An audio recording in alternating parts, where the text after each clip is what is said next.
Humarap sa media kanina ang sinasabing utak ng Dumanoy pork barrel scam na si Janet Lim Napoles. Pinasinungalingan ni Napoles ang naunang sinabi ni Agriculture Secretary Proceso Alcala na milyon-milyon di mano ang inilaan ng Department of Agriculture para sa mga NGO ni Napoles. Samantala, inaalam na ng BIR o ng Bureau of Internal Revenue kung saan nang gagaling ang yaman ng pamilya Napoles. May report si Maki Pulido. Simula nang pumutok ang 10 billion peso pork barrel scam, si Christine ang pinakabagong Napoles na lumabas. Nagmamakaawa po sana ako na huwag niyo kami basta-basta husgahan. Antayin na lang po natin yung resulta ng investigation po na ginagawa. Huwag daw husgahan ang ina niyang si Janet na inaakusahang nagmaniobra ng bilyon-bilyong pisong pork barrel gamit ang mga peking NGO.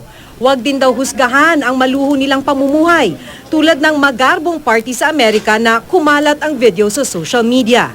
Masyado na pong nasasaktan yung pamilya dun sa mga kung ano-ano pong binabato nila sa amin na panghuhusga sa social media, sa dyaryo. Pagtanggi naman sa mga lumabas na balita ang ginawa ng kanyang ina. Inulit niyang wala raw siyang NGO na tumanggap ng pondo mula sa Department of Agriculture. Sa mga inilabas na NGO daw sa media, wala ang pangalan niya bilang may-ari o opisyal o bahagi ng mga kumpanyang ito. Ito'y kahit sinabi kahapon ni Agriculture Secretary Alcala na 83 million pesos ang nailaan sa mga NGO na sinasabing itinatag ni Napoles gamit ang pangalan ng mga staff. Yung Napoles Group ay nasa 83 million yung kanyang dumaan sa department, pero nasa 44 million pa po yung hindi pa po nare-release. Hindi daw ho gano'n ang sinabi niya sa press con.